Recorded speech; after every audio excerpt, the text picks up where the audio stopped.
랭군TV 반갑습니다. 랭군입니다. 오늘은 커피값 투자 강의 후기의 여신, 소액 투자의 여신, 그리고 투자 실패를 이겨내고 성공 투자를 이어가고 있는 여신님을 모시고 인터뷰 시간 가져보도록 하겠습니다. 반갑습니다, 여신님. 안녕하세요, 링구님. 커피값 투자 그게 뭐예요, 도대체? 커피값 투자는 한 달을 커피 20잔을 안 먹으면 이제 8만 원 정도 되는데 저는 월 8만 원 가지고 부동산 투자를 했거든요. 거짓말이죠. 아니, 진짜예요. 월 8만 원이면 제 아이 자전거 사주기도 힘든데 네. 부동산을 산다고요? 네, 부동산을 살 수 있어요. 커피값 투자 그게 어떻게 가능한 거죠? 그 8만 원이라는 돈으로 뭐 종목이 정해져 있나요? 아니요. 우리 흔히 뭐 상가 투자, 아파트 투자, 뭐 빌라, 뭐 네네. 오피스텔 많잖아요. 네네. 혹시 그게 종목에 따라 가능하기도 하고 불가능하기도 한 건가요? 우선 저는 부동산 투자 종목 중에서는 아파트 투자가 네. 가장 레버리지를 활용하기 편하다 생각하거든요. 그러면 아파트도 지금 8만 원으로 가능하다 이 말인가요? 네. 아, 빌라나 이런 게 아니라 네, 아파트도 가능합니다. 결론적으로는 소액으로 할 수 있다는 얘기잖아요. 그렇죠. 거의 내 돈이 안 들어가네요. 네. 8만 원 정도면. 네. 어떻게 이런 투자 방법이 가능하다는 거를 깨닫게 되신 거예요? 잘못된 컨설팅 업체를 만나서 제 전 재산을 좀 그쪽으로 좀 다 잃게 되고요. 그리고 그리고 또 투자 하나를 잘못했는데 그게 이제 한 빚이 한 3억 정도 생겼어요. 네. 그래서 저는 사실 부동산 투자라는 달콤한 그 맛도 봤는데 사실 실질적으로 현 상황 그 제가 처했던 상황은 이제 뭐 전 재산 날리고 빚이 생긴 상태였고요. 근데 주변에서 그때 당시 이제 만났던 분들은 계속해서 그 흔히 말하는 갭 투자를 많이 하고 하셨거든요.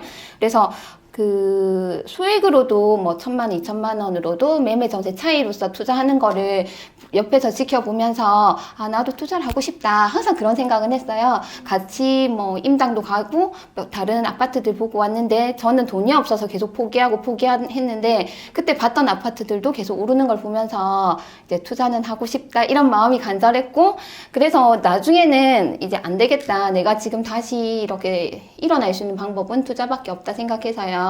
돈이 안 들어가는 방법이 없을까 계속 연구했고 네. 그 방법을 찾은 게 대출을 끼고 이제 이 순위로 전세를 넣는 거예요. 그래서 선순위 더하기 전세 투자해서 그렇게 해서 매매 가격만큼 맞춰서 커피값 투자를 진행했어요.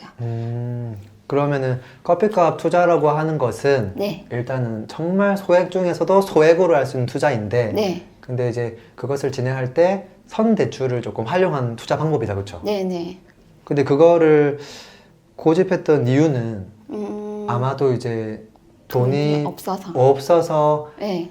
다른 방법이 없을까를 강구하다가 찾은 거네요. 네, 그렇죠. 그리고 제가 그때 선대출 더하기 전세 투자를 하면서 대출을 이제 한 3천 정도 받았거든요. 네. 그 3천만 원에 대한 한 달 이자가 이제 월 7만 원, 8만 원 정도예요. 그래서 사실 그래서 제가 이름을 나중에 붙였죠. 커피값 투자라고. 그러면 커피값은 사실은 종잣돈이 이자네요. 그렇죠. 예. 실제로 결과는 어때요?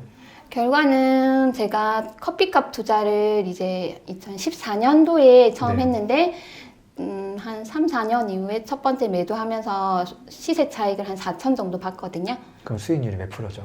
수익률은 무한대죠. 무한대. 예. 지역은 지역은 전국을 처음에는 지방이었어요. 왜냐면 지방에는 임대사업자들이 사실 그렇게 대출과 전세를 이용해서 소액 투자 형태로 해서 좀 투자하는 곳이 있었기 때문에 처음에는 지방이었고 그리고 이제 점점점 지금 트렌드에 맞춰서 지금 투자가 조금 변화되고 있어요. 수도권에서도 그게 가능했어요? 네, 수도권에서도 최근에 이제 좀 올해만 해도 제가 커피값 투자를 한 3개 정도 했거든요. 아, 올해만? 네, 올해만 해도 일단 전국구고 약간 위에 쪽 지역, 네, 수도권 네. 포함이에요. 근데 뭐 결과는 좋네요. 그쵸? 네네. 이것을 진행할 때 장점이 있으면 단점도 있을 것 같은데 아, 혹시 조금 주의해야 된다거나 네. 얘기해 줄 거 있을까요? 예, 우선 제가 커피값 투자라고 하면 네. 이제 정말 커피값만 가지고 투자하시려는 분들이 물어보세요. 네. 그러면 저는 그렇게 말씀드려요. 첫 번째 계약금은 있어야 된다. 최소 뭐 3억짜리 물건이면 계약금 3천만 원 있어야 하고, 그리고 커피값 투자라는 거는 결국 제가 만들어낸 세팅이거든요. 근데 혹시나 이런 대출 더하기 전세 형태로 안 나가게 되면 나중에는 최후의 상태에는 그냥 전세 레버리지 투자 형태로 할 것까지 각오를 하고 그런 대비를 해놓고 그 전에 이제 가능하면 세팅을 맞추려고 하는 편이에요. 그래서 많은 분들이 일단 정말 돈 없이 되는 줄 알고 한 달에 8만 원, 10만 원만 있으면 되냐고 하는데 그렇진 않고요. 최소한 계약금 정도는 있어야 되고, 대신에 네, 나중에 그리고- 그 계약금을 회수할 수 있다는 네, 얘기잖아요. 그렇죠. 세팅이 회수할 잘 수- 되었을 때. 그렇죠, 그렇죠. 예.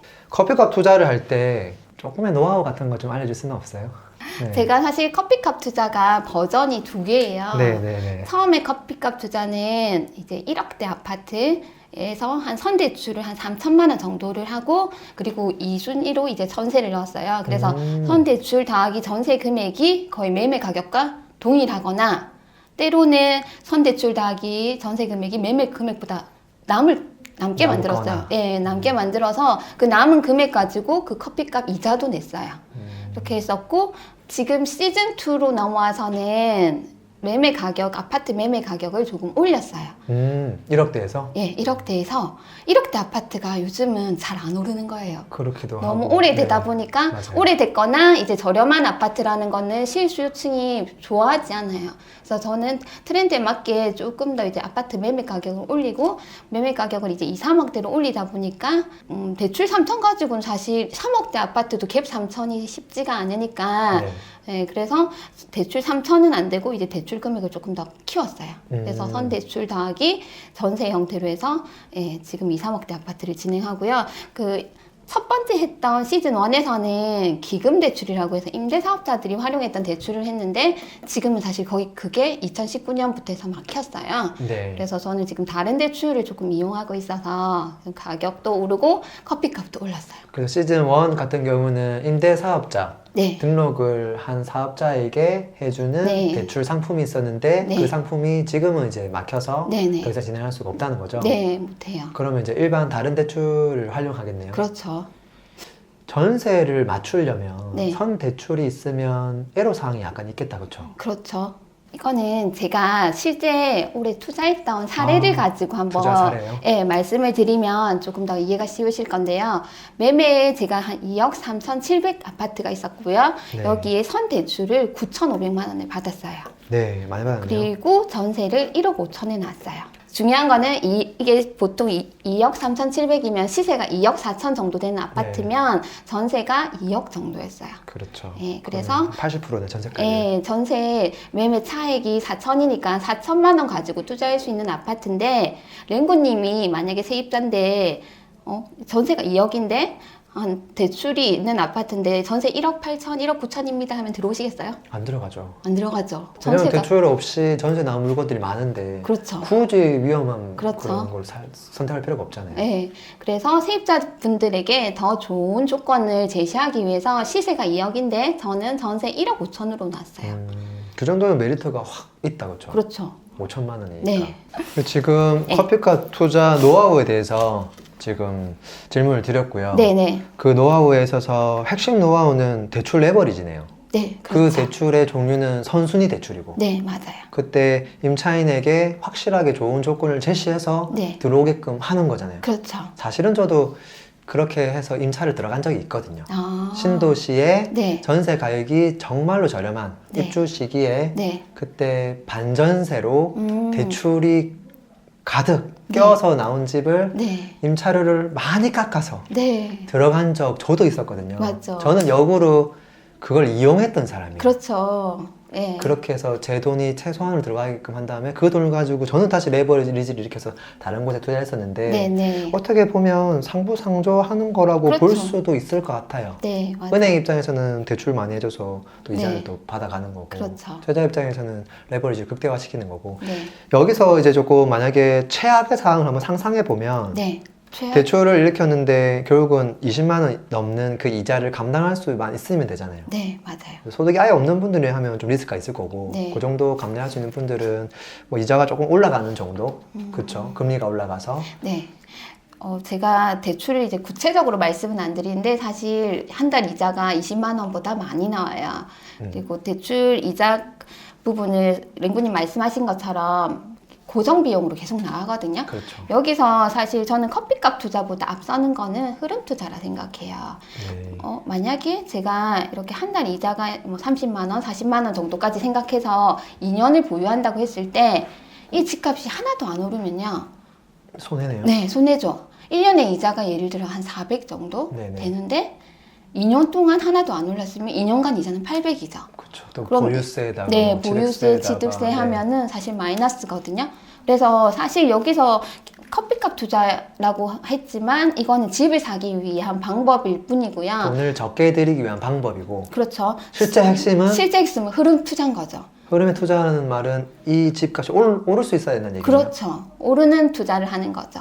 그래서 그러면 지금까지 했던 커피 투자는 자연스럽게도 시세 차익이 조금 다 네. 일어나셨어요? 네, 다행이네요. 사실 시즌 1 때는요 이런 흐름을 볼 줄 몰랐어요. 제가 흐름 공부를 한 적도 없었고 이게 흐름이란 생각을 안 했고요. 시즌 1 때는 갭 3천만 원 대출 투자를 할 때는 한 달 이자가 6만 원, 7만 원 정도 얼마 안 됐기 때문에 막연히 그냥 생각했어요.